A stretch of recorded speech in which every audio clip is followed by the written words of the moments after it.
Hello everybody and welcome to Against the Fence. This is your latest UFC news with that real fan opinion. News is just in by via Brett Okamoto on ESPN that Derrick Lewis will be taking on Ciryl Gane for the Interim Heavyweight title. And that will take place at UFC 265.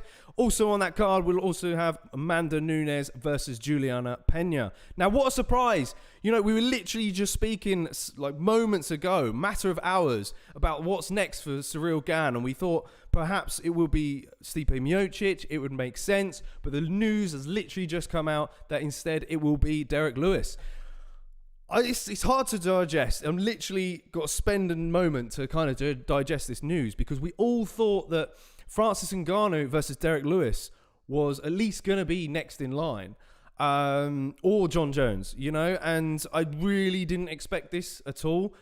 I thought that, you know, I just couldn't see it happening. I thought Derrick Lewis would at least wait for that title fight, but no, it's all been booked up.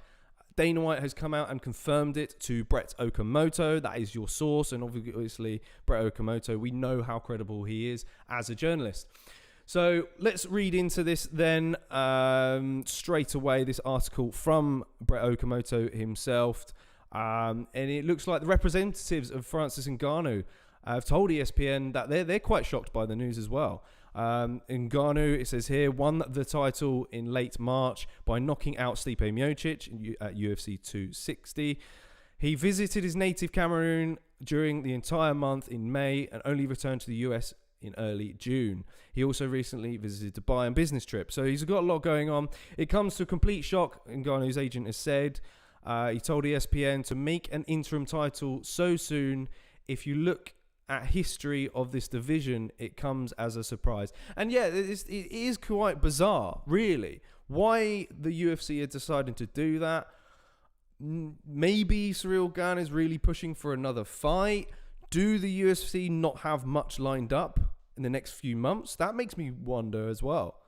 You know, are they forced to put this a fight on? Part of me also thinks that maybe Francis's team are holding back for that John Jones fight. Maybe. You know, it's a possibility, especially with things going on lately. Maybe Francis Ngannou is sort of starting to realize his worth a little bit with, you know, things happening in the boxing world lately.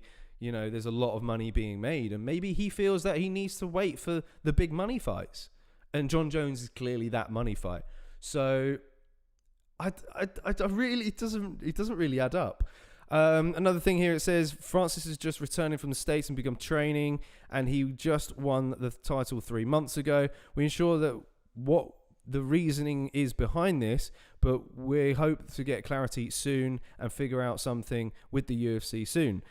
At the end of the day, we're in control of these decisions.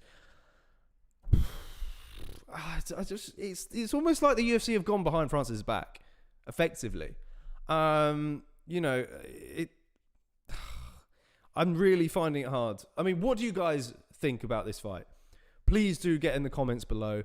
Do you think that it was a good idea for Derrick Lewis to take this fight? Because it's, you know, for Derrick Lewis, it's a tough fight against the guy who's right below him. Well, I say 2 spots below him because you got Stipe in there as well. Knocking on the door. Why would you risk everything? Maybe Derrick Lewis believes that he can knock out Ciryl Gane. And then on the flip side of that, Ciryl Gane's literally just fought.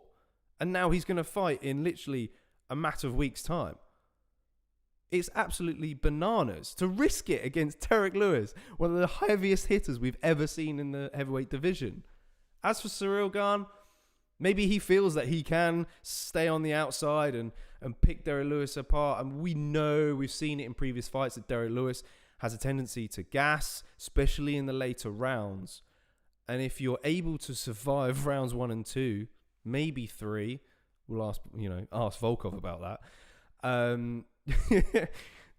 If you're able to survive those rounds, you can potentially pick up the decision win, because effectively Derrick Lewis is looking for that one big shot. But he's been working on his wrestling though, Derrick Lewis, you know, and he's been coming into fights a lot leaner as well. So it's a big matchup for Ciryl Gane. Let's see what Ash has chimed in. A lot of Gane will definitely outstrike Lewis, but you have to stay away from that Lewis power. Exactly, and that's literally what I've just touched upon. So SB says money fight. The guy is not silly. He wants to fill his title reign. As many money fights as possible. No, this is right. Ash giving us the support again. Yeah, JK could be right. Francis could be waiting for that money, and John Jones. Yeah, 100%. And there's, like I spoke in the previous video, we will see Francis Ngannou versus Ciryl Gane at some point down in the future. They have sparred together. They no longer. Now, one thing I forgot to mention in the previous video is that Francis Ngannou, did leave that camp, and he's gone on to Extreme Couture, and this was in the preparation for the Stipe fight. So surely, knowing down the line that Ciryl Gane and him are going to meet at some point, we'll get there. We'll 100% get there, win or lose, I reckon, for Ciryl Gane. But guys, let us know, man. Let us know your thoughts about this insane matchup, because I am so pumped for it. I'm happy to get to see my boy Ciryl Gane fight next month. I mean, I'm over the moon. You guys who think he's boring, I guess it's a win for you if Derrick Lewis knocks him out, and puts that kind of hype train to bed. I mean, I'm hyping him up, clearly. I am the hype train at the moment because, there's probably a lot of you out there who like Ciryl Gane. If you like Ciryl Gane, please smash a like on the video as well. And yeah, have your say. I'm JK. This is ATF News. This is UFC News. Join us next time. We'll be back with more content. Peace out.